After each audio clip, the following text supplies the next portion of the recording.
So next is to work out the question number 2. So yeah, I have to work out in the board. You can write down the answer.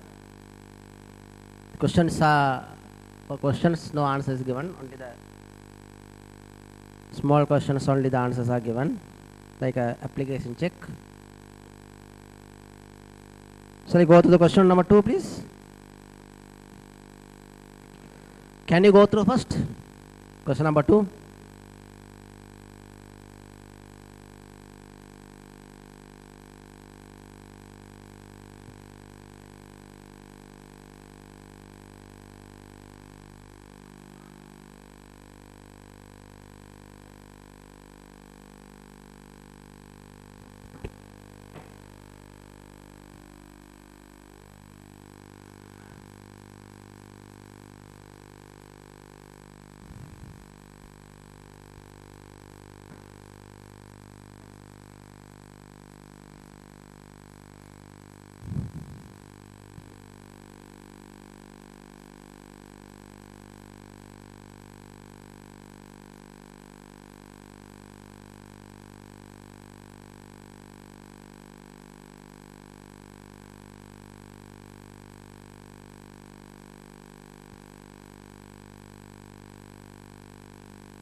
Let's look at Richmond Limited is a commercial bank and is quoted in the Columbus Stock Exchange. The profit of Richmond Limited for the year ended 31st March 2020 is reported as 580,750,000. It's accounting profit. Richmond Limited engages in the business of providing lease finance facility under the Finance Leasing Act. Interest income on finance lease and the total gross rental receivable or receipt for the year ended 31st March 2020 are as well. In addition to their banking business, that includes the banking business includes finance lease professions facility also. Contract entered into prior to 1st April 2018, after 1st April 2018. Why we want to know the contract bit entered into prior to 1st April 2018 and after 1st April 2018? Why the cutoff is 1st April 2018?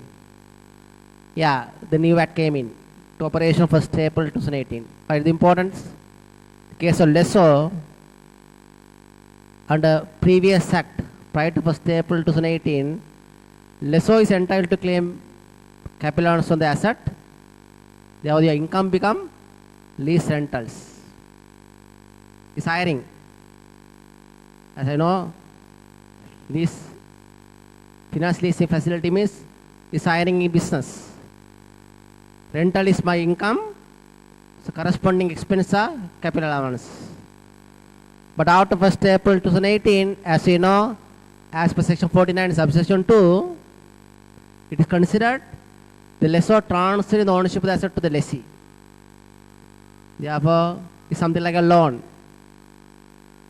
Then the lessor cannot claim capital allowances. It's something like a loan given, so the interest income is my income for tax. But accounting purposes always the same. But the lessor recognize the interest income.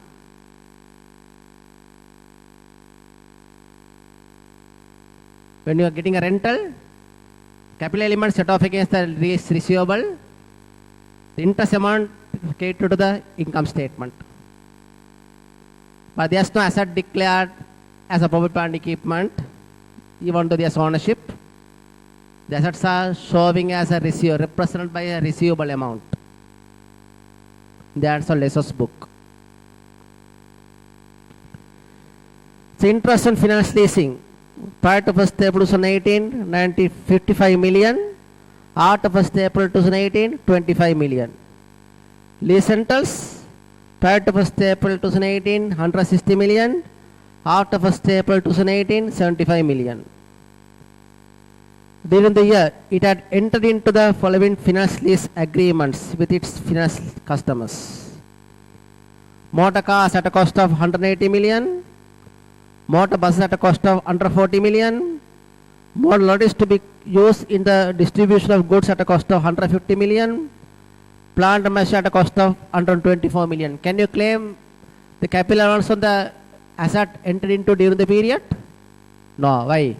Because of 2019-20, the ownership is transferred to the lessee. Lessee can claim, but not the lessor. This shows as a receivable, so you can't claim a capital allowances. The following assets have been leased out during the previous years. Motor cars in 18-19 are 250 million. Can you claim? Under the new act, 18-19 covered under the new act, ownership is transferred. The lessor cannot claim.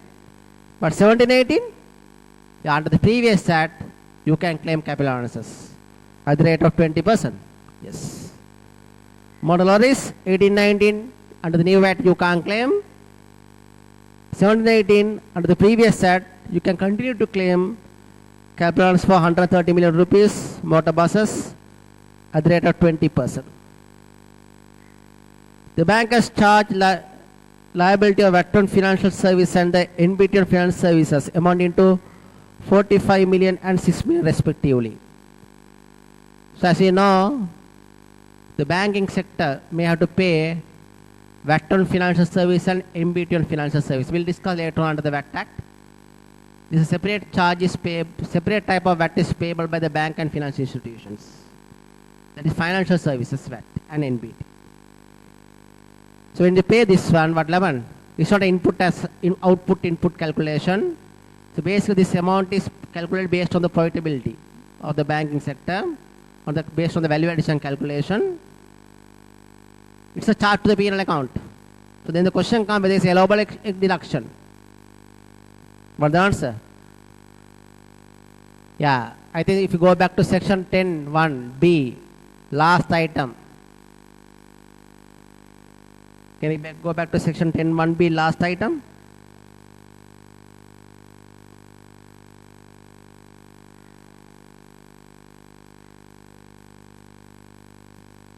Taxes or other levies specified by the Commission General, you can't claim. So I given the Gazette notification for that. What are the tax and levies are specified by the Commission General? One of the tax is what? VAT or Financial Services. And the other one is NBT and Financial Services. So these two, VAT and Financial Services and NBT and Financial Services, are specified by the Commission General in the Gazette. Therefore, these are not an allowable deduction against the profit calculation. You have to add back. The brought forward tax loss from the year of 1890 amounting to 60 million. You must be able to claim under section 19. Determine the income tax liability of the bank on its taxable income for the year of 1920 based on the above information. So I think basically we may have to do the business income calculation first. Can I do a plus and minus?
Net profit 580 million 750,000.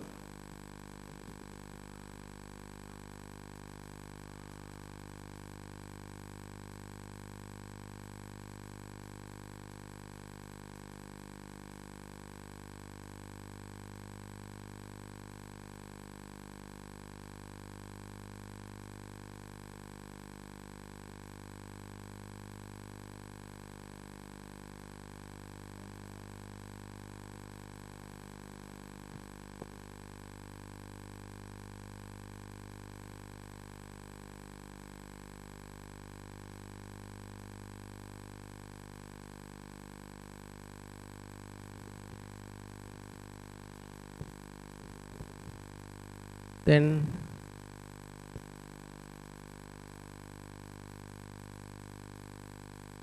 revenue adjustment.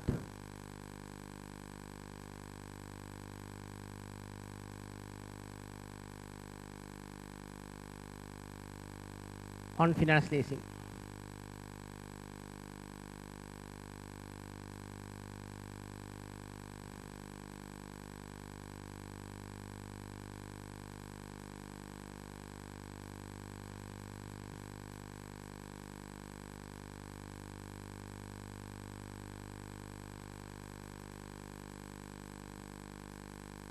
Look at first agreement prior to 1st April 2018.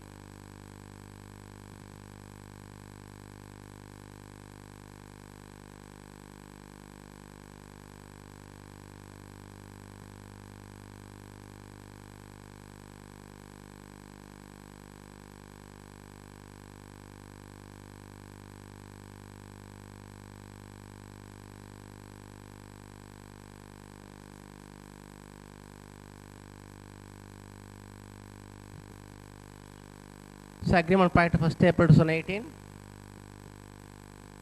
What 11? It's something like a hiring business. The income should be the rental, not the interest. But the income statement always declared interest as income. So what do you do? The interest created to the income statement should be converted into creating the capital part. So there what you do? Either you can cancel the interest income and bring back the lease rental as a revenue for tax purposes.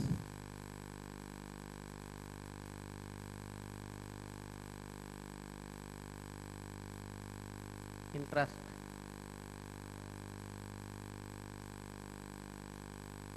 Income.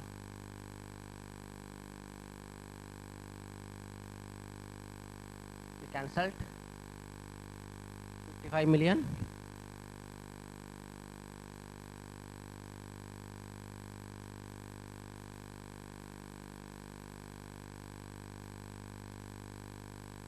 Bring back the lease rentals.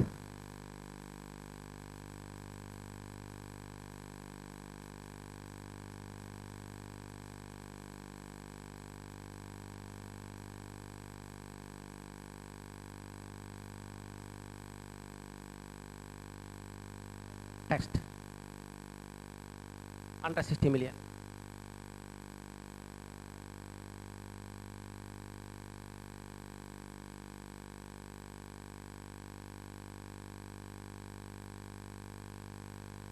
So alternatively, what you can do is here, without removing the interest and bringing back the lease rental, keeping the interest element as it is, you can calculate the capital element. The capital element comes to 105 million rupees.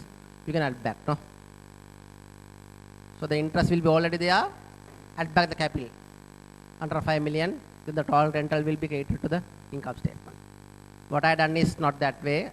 First I removed the interest element and brought back to the capital element. Then in short, I'm taxing what? Capital, because that is the revenue for tax purposes. But accounting standards always, what is created to the income statement is, as you know, under SLFRS, the interest income. Whatever the agreement after 1st April 2019.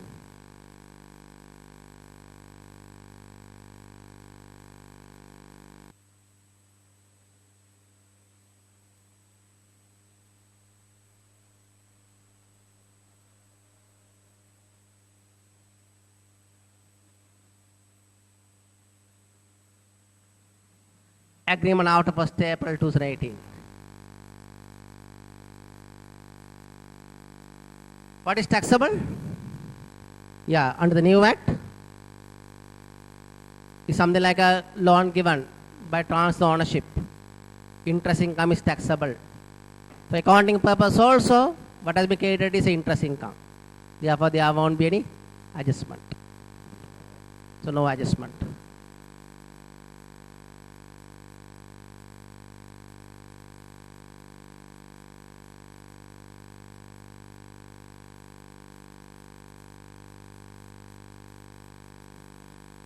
Warning and mention. Why is that? You can say, according to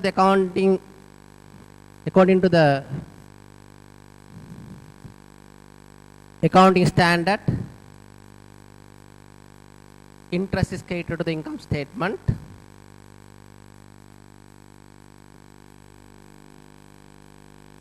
Stop. Even under New Inland Revenue Act,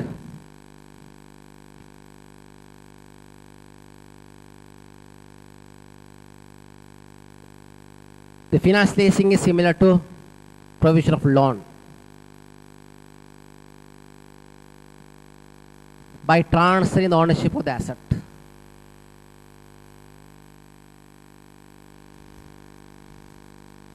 Finance leasing is similar to provision of loan by transferring the ownership of the asset. Hence, interest is taxable.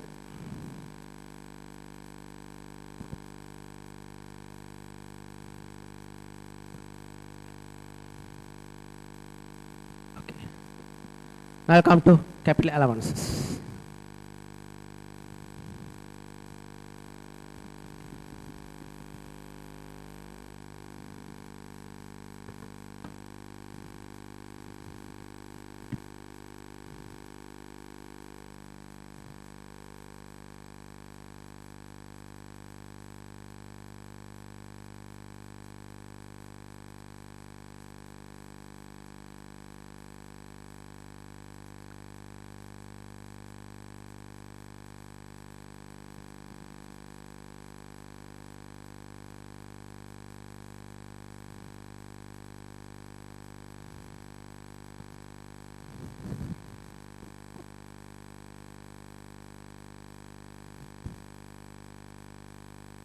The lease assets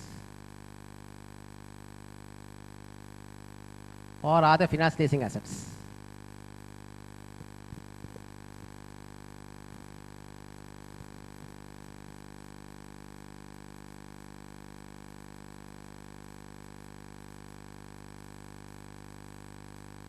Acquired in 2019-20.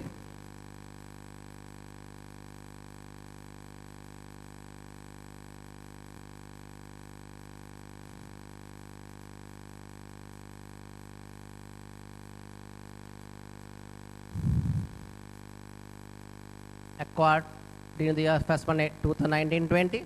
All these four assets A to D. Can you claim? No. What the reason? You can mention.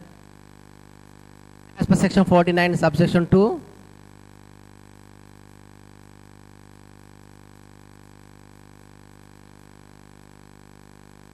the ownership has been transferred to the lessee, therefore not entitled.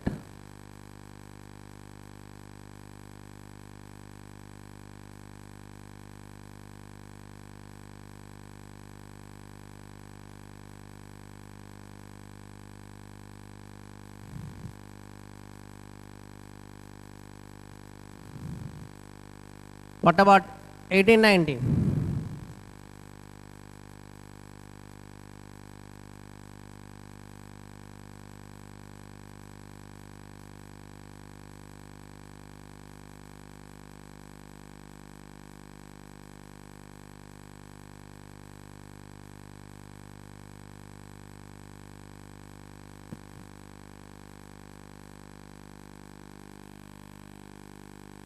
I think the same answer. As per section 49(2), ownership has been transferred to the lessee, therefore not entitled.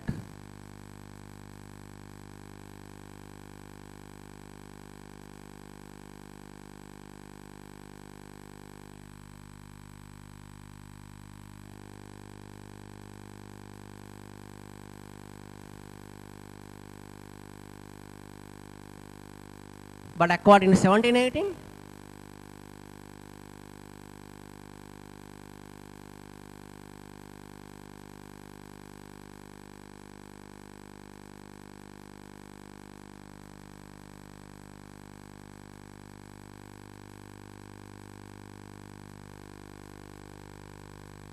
Under the previous set, the lessees owner the asset. The provision is not applicable 49.2.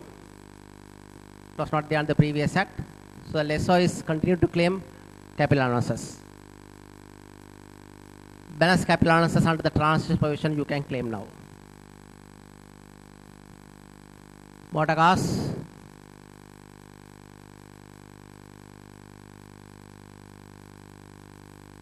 They are not used for traveling purposes, used for business of renting. The above cars you can claim capital allowances. The portfolio 1718.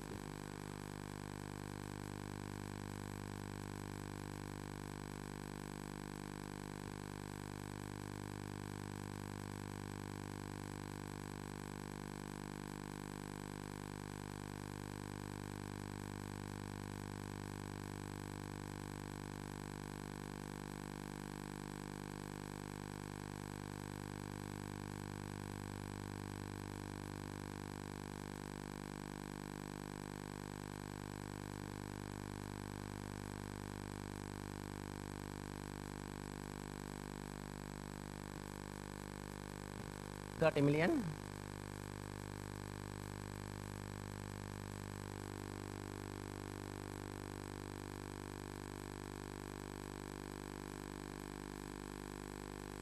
Buses.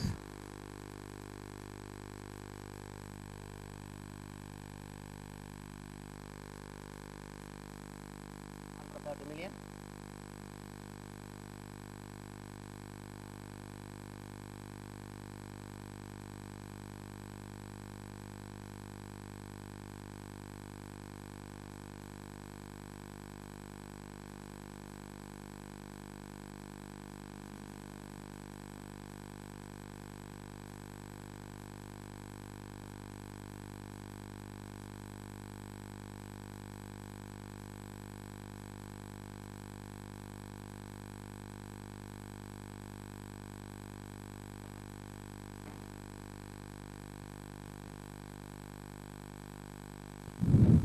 So that's the reason we tax the rental, the previous agreements, but we are claiming capital allowances, you see.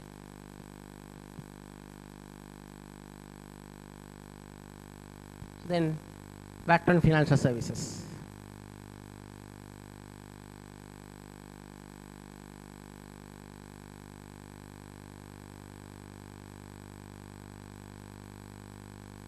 Can say prescribed tax.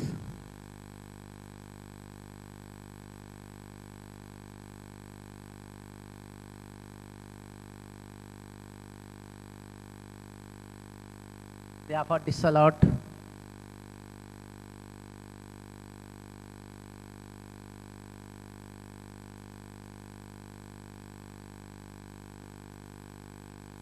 Under section 10(1) B.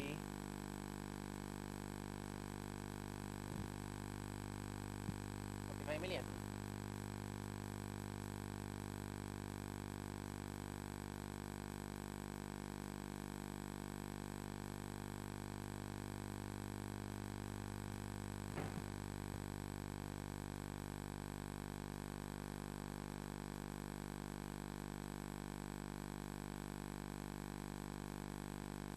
Then MBT on financial services.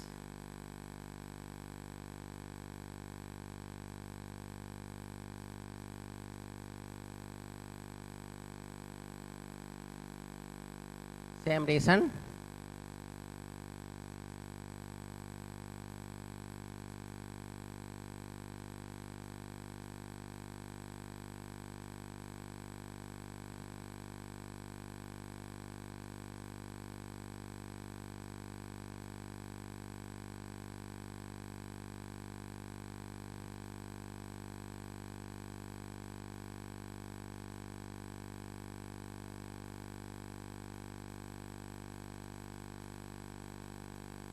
Item 10,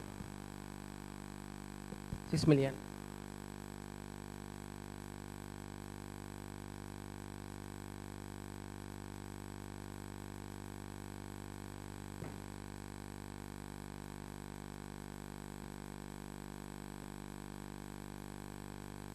file you have brought for tax loss.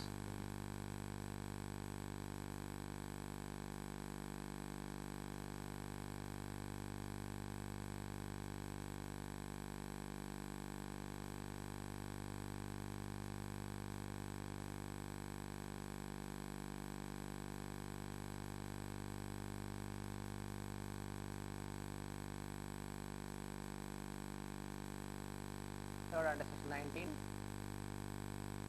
60 million.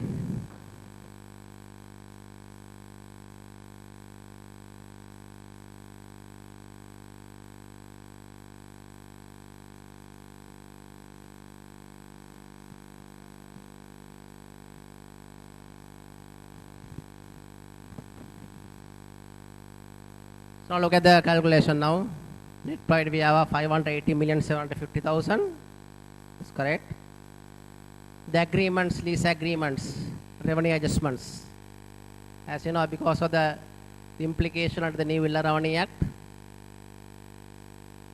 prior to 1st April 2018, as you know, under the previous act, rentals are continued to be taxable. If you look at the transitional provisions, it says any finance lease agreement entered into prior to 1st April 2018, any revenue or cost should be calculated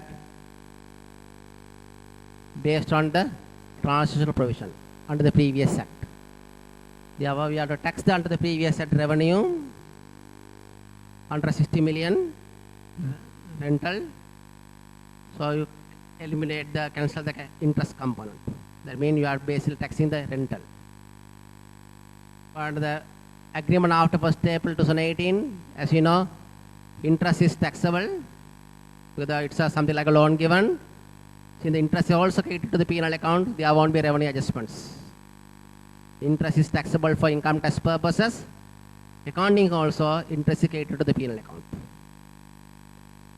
Capital allowances, 1920, there's no, as you know, under 49 subsection 2 under the new act, there's a ownership transfer to the lessee. Lessee is not entitled to claim. In 1819 also, same situation. But 1718, under the previous act, you can claim 450 million lorry or buses, car, 20% 30 million. So buses under 30 million, again 20%, 26 million. Then prescribed tax and levy, specified by the Commission General. Under that category, Vectron Finance Services of 45 million we have to add back. In between finance service of 6 million we have to add back. Finally, brought for tax loss you must claim under section 19, 60 million rupees. Okay. Shall you add back? Now find out your business income, please.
Taxable income.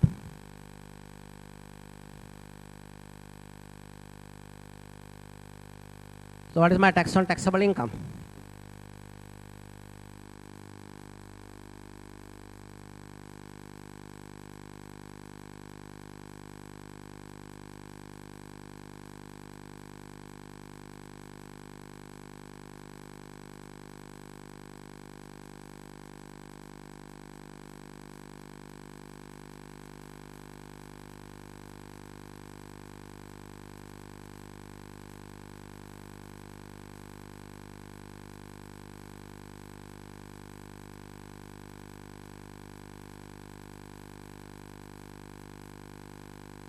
where it was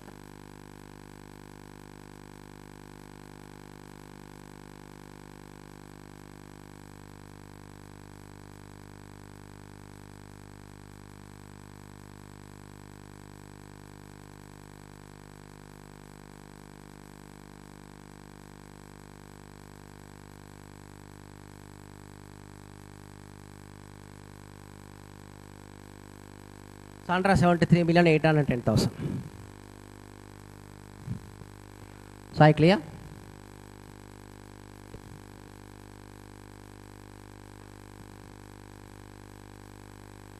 So what I did was I wanted to do a banking sector calculation. I think the other operations of profit are same. There's no special adjustment except for a finance leasing. So I worked out the finance leasing implication in the hands of lessor. Certainly if a question comes in the examination, you must be able to tackle them now. Okay? So now we'll come to this very special provisions, the business of life insurance.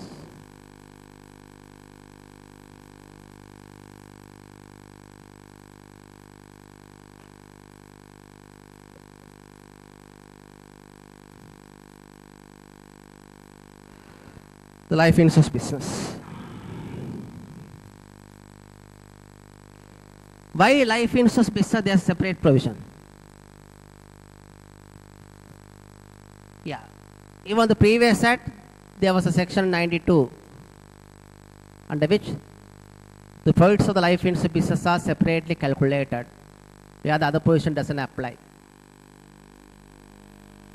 Under the Neyville-Laronne Act also, Section 67 deals with taxation of profits of the life insurance, where the other provision doesn't apply.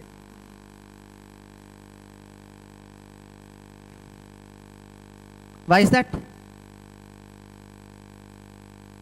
It doesn't apply for general provisions, the general insurance business.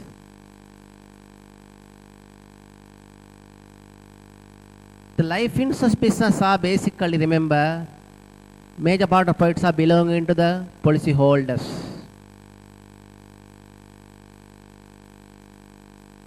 It's a policy holders business, not the shareholders business completely. Other businesses are always shareholders business, no? The company business is shareholders business.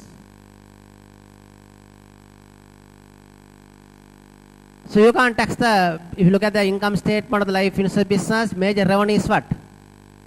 Premium collection. Can you tax the premium collection? No, you can't tax. You go to the life insurance fund, because one day it's payable to the policy holders with the bonus, those premium collected. The premium collected by the life insurance business are credited to the policyholder's account on the basis that one day it is payable to the policyholder with the bonus. Now, if you take a revenue and pay tax 28%, you can't pay back to the policyholders, right? It's not a revenue. Therefore, there is a separate formula given under the Neyville-Laronne Act also, like in the previous act, to tax the life insurance business. Not on normal P&L account basis. Otherwise, normally what you do? All the business income, how do you calculate? Take your accounting profit and do plus and minus. So that doesn't apply for a life insurance business, because we do that one, there will be so much adjustment to be done. So therefore, section 67 tells you how to calculate what are the profit which are liable for life insurance business. In the case of a person engaging in the business of life insurance, whether mutual or proprietary, the gain and profit from the business of which tax is payable shall be ascertained by taking the aggregate of, underline the points, the gain and profit from the business on which tax is payable shall be calculated by aggregating. That means These are the gain and profit of the life insurance business. So what are they? A, the surplus distributed to the shareholders from the life insurance policyholders fund as certified by the appointed actuary functioning within the regulation of the Insurance Interest Act number 43 of 2000. What 11? If you go to this one, normally where you get this amount? Maybe in a footnote in the P&L account or somewhere else. If you look at the annual report, every year there will be a amount certified by the actuary. That amount will be transferred to, he will do a valuation, and if there is a technical work involved by him, he will decide how much of amount to be transferred from the life insurance policyholders account to the shareholders account. How much of money is to be transferred to the shareholder, that surplus transferred to the shareholders from the life insurance policyholders fund. That amount you take it up. But that is a transfer to the shareholder, right? The income to the shareholder. Therefore, you are taxing the shareholder business. Plus, you take the investment income of the shareholders fund less expense connected to that investment income or income in the production of income. So these are the clearly the shareholders profit. You are taxing the shareholders profit. What are they? Amount transferred to the shareholders fund from the life insurance policyholders fund account as certified by the actuary. Number 2, investment income of the shareholders fund less what are the expenses connected to that.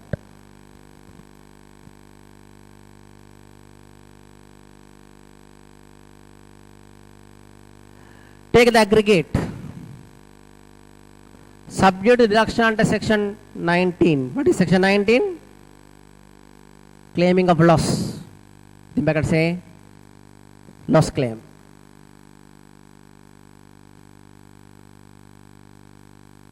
Right. That's a formula. So these are the aggregate on which the life insurance business is liable for tax. But when you look at this one, if you look at carefully under A and B, what is tax is the shareholders' income, right? Not the policyholders' income. When a bonus payable to the policyholder, that is to be taxable in the hands of policyholder, right? It's not a life insurance business. There is individuals or maybe corporates, policyholders, or maybe mostly life individuals, life insurance policyholders. But you can't ask them to pay tax. That's the idea.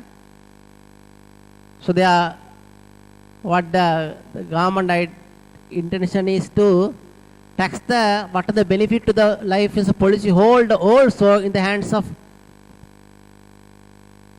company, life insurance company. They are brought up under subsection 2, special provision to say the surplus distributed to the life insurance policy holder who share the profits of the person engaged in business of life insurance shall be deemed as gain and profit of the person from the business of life insurance. In other words, any bonus payable to the life insurance policy holder by the company should be treated as company's profit and pay in the hands of company's tax as a corporate tax. Then what, Laman? The policyholder will never be taxed thereafter. In other words, the policyholder's tax also to a certain extent borne by the company. If you aggregate that one also, all three components now. A, B, you can call this as a C or something like that. The aggregate, what is the total income to the business of life insurance? Shareholders 2, policyholders 1. What are the shareholders? The amount surplus transferred to the from the life insurance policyholder fund to the shareholder plus investment income of the shareholder fund less expenses connected to that plus bonus or surplus distributed to the life insurance policyholder. It's a deemed profit. But the third element, something unfair also, why it says life policyholders' money. Why you are taxing the answer in the hands of the company, life insurance company? Therefore, they lobby it and their what a temporary concession was granted on that tax rate on the third component. Say, the portion of the gain and profit of any insurer engage in business of life insurance that is deemed as income of life insurance under section 62 shall be taxed at the rate of 14% for 3 years of first month after the commencement of the act. As you know, 6th schedule is about the temporary concession, no? We already discussed the temporary concessions. I think most of the temporary concessions we already discussed. First, R&D expenses. We have claim, additional claim for 3 years. Then enhanced capital allowance also we discussed under business income calculations. For IT sectors, additional under 30% of the salary bill you claimed. And also apart from this, the life insurance business, the deemed profit, that is, the deemed profit should be taxed at the rate of 14% for 3 years of assessment. 1819, 1920, 2021. At the rate of 14%. So now we'll come to the question.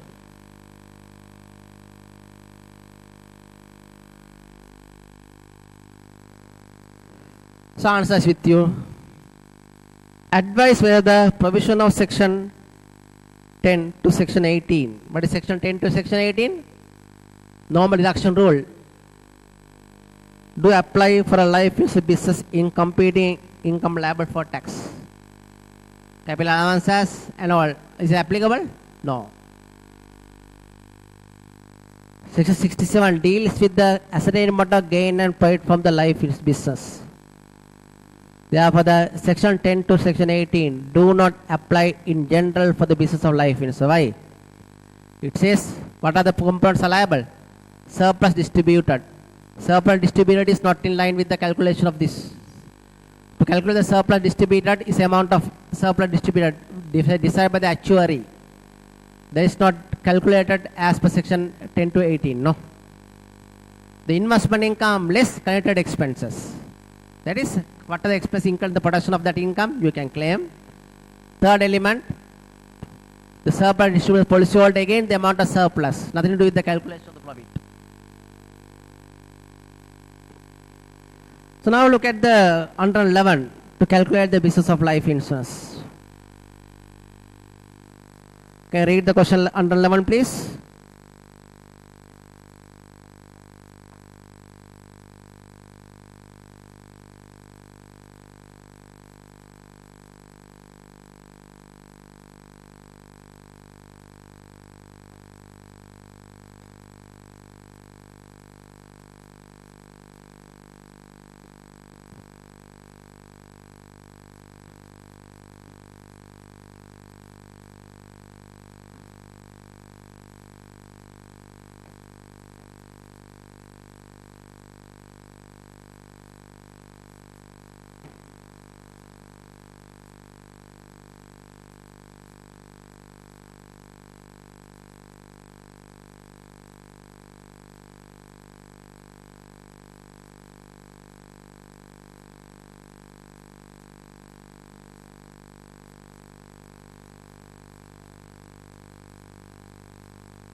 Shall we go through?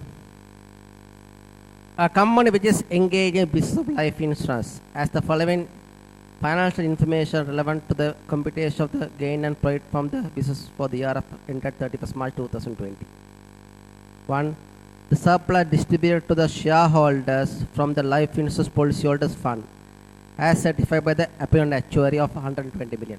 So that component normally is not a calculated amount, is certified amount by the actuary. That will be there in the annual report or financial statements. This is not an income item or expenditure item. Identify that item and take that amount.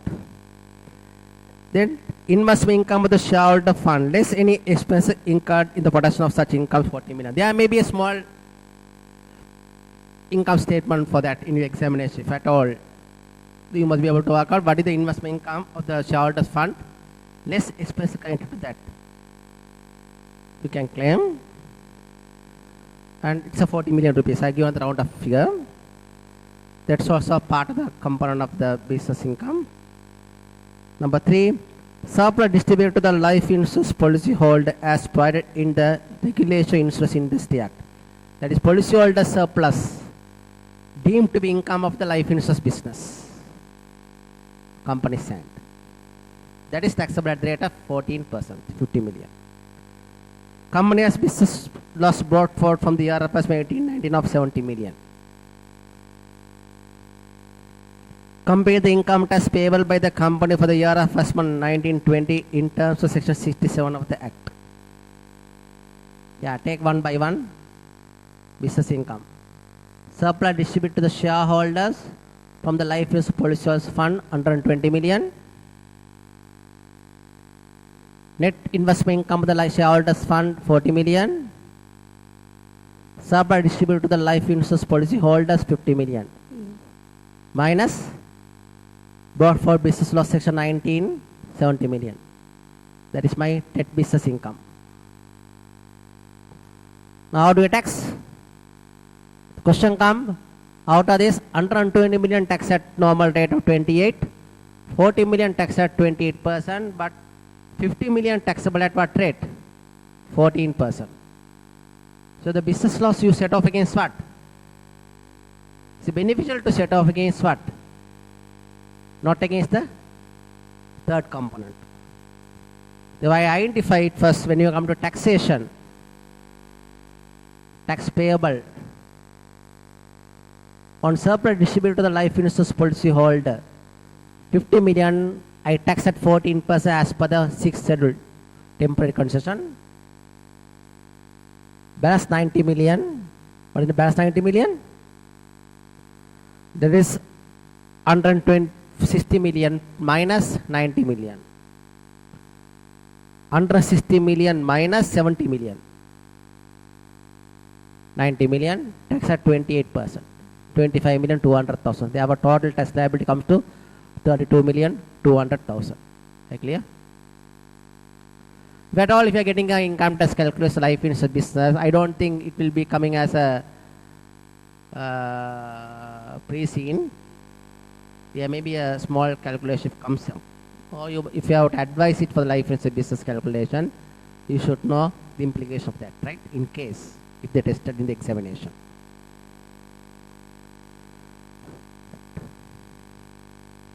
Now I'll come to last area. This also, as I told you, not directly related to the company taxation, but indirectly. When you are doing a company taxation, most of long-term contracts are carried out by the company. Yeah, I thought of to cover this area as well, because there's no any other place to cover this area. But you should know when you're doing the examination. They have here and there, the relevant points are brought up to the company taxation. That's what I have done. Okay. Long-term contracts, section 25. You can read on your own.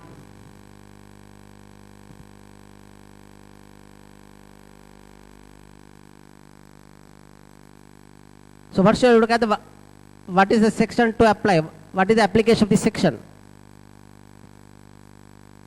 This section shall apply to a person who conducts the business, account for income tax purpose on an accrual basis with respect to that person, and is a party to a long-term contract.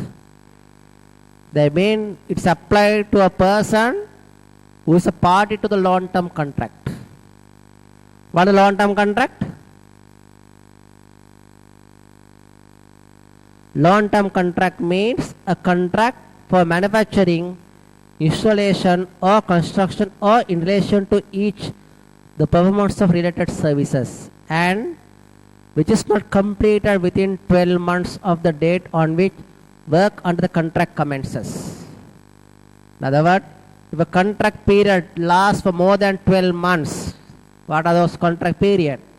It could be a manufacturing, installation, construction, or any related performance of those services, of those contracts. But normally the long-term contracts are basically apply for a construction contracts, no? One need not to be. Your manufacturing, if you do a manufacturing operation of a particular asset more than 12 months, this rule will apply. If you do a performance installation for more than 12 months, this rule will apply. But mostly, as I told you, this apply for a construction contract, no? Because the construction contract are almost more than 12 months. Therefore, it's apply for whose point of view? Contractor or contractee? Yeah, it's a contractor. Why this provision brought up? Yeah. Yeah, how they calculate the long-term contract, revenue and the expenditure? Because this is governed under the account standard, how to calculate the profit. But the previous 11 Act was silent about that. Normally what we do on the previous Act, during the period, during 1819 or 1718 or before period, what are the profitability calculated under the account standard, you take as a profit for income tax purposes, no? But just no reference under the 11E Act.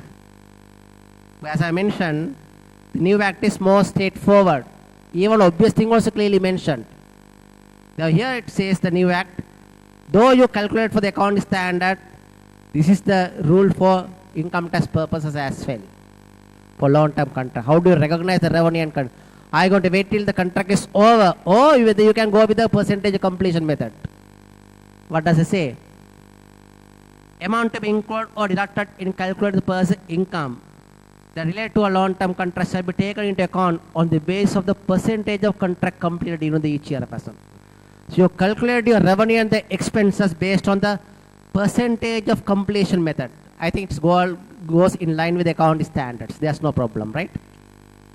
Otherwise, 11, if it's a different rule here, you have to cancel out the accounting profit and bring back the tax profit separately calculated, no? But yeah, they are endorsing the Inland Revenue Act. Your calculation of profit and accounting standards are perfect. Because if it is in line with the, if it is calculated in line with the percentage of completion method. What is percentage of completions? How to determine the percentage of completion? The percentage of completion shall be determined by comparing the total expenses allocated to the contract and incurred before the end of the year of assessment with the estimated total contract expense as determined at the time of commencement of the contract. We look at the what is the total contract cost at the beginning of the contract. By the end of the year of 1920, let's say how much expense I incurred. For example, your total contract cost estimation is, let's say, 1 billion for the whole contract. During 1920 period, total expense are incurred, let's say, 400 million. That means 40% completed. Based on the expenses incurred to the total expense estimated, work out the percentage of completion. In other words, the expense incurred by the end of the year of assessment, particular year of assessment is a numerator. Total estimated expenses at the inception of the contract is a denominator. When you work out the percentage, there is a percentage of completion. So based on that, you recognize the revenue and the expenses.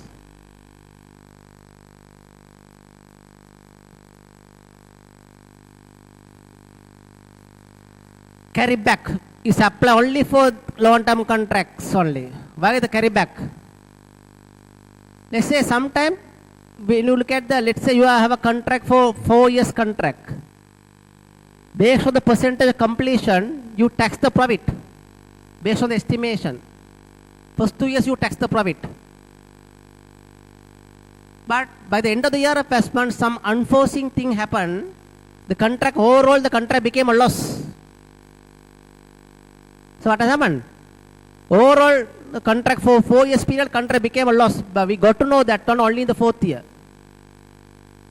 By the time first 2 years, we have done the estimation, and based on our estimation, we had a profit, you pay tax. So then what happened? You should not have paid tax. Then there must be a provision to carry back the loss.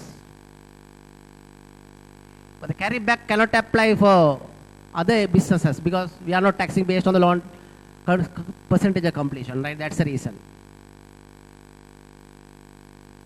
The commission may allow the unrelieved loss to be carried back and treated as an unrelieved loss of an early year of assessment for the purpose section 19. Carry back and set off, then if you have overpaid tax, you can ask for the refund. The amount carried back shall be limited to the profit, if any, from the contract for the year of assessment to which the loss is carried back. If you have already profit, you recognize and pay tax. To the next year, you can set off and ask for the refund. That's why we said, even today we refer this 25.5, right? Yeah.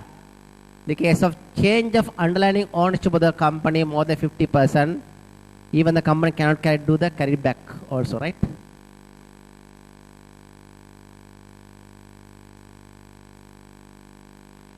Finally, determination of the profit. Unrelieved losses are worked out as per section 19, the business loss. We already were. Unrelieved loss means undeducted business loss.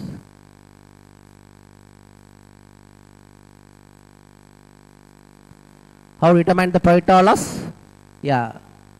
Profit or loss from a long-term contract for a year of assessment shall be determined by comparing amount incurred in the income under the contract with deduction under the contract for the year. So based on the revenue and the expense are calculated based on the percentage of completion. If 40% is completed, based on that particular formula, take your revenue 40% and expense 40% out of total revenue. Based on that, you work out the profit and pay tax. But that is in line, most in line with the accounting standard, I believe.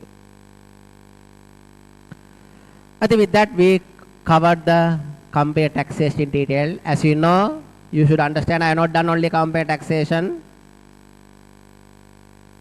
I have done something extra also, like a life insurance business, financial institutions, other financial transactions, long-term contracts.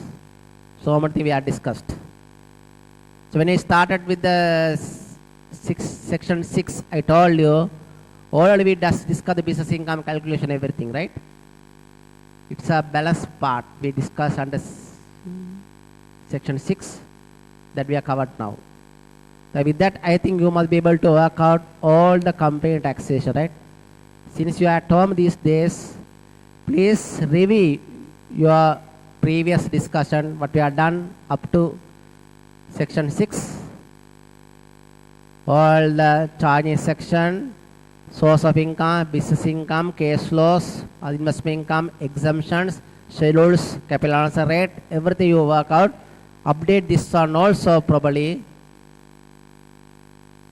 I think it's very useful for examination. Okay, please read and read the act, because you must be now familiar with the act. You're almost 1.5 months at home. So, you should have read by now, I believe. If you're not done still, not too late. So at least now start going through the Inland Revenue Act with the other provisions also. So next day what we do is here, we will cover the section 7, the same tutorial, that is taxation of individuals. Therefore, I want you to please go through the tute. Question 1, that was given in page number 28. So I have given the answer for that. You do it on your own and compare with the answer.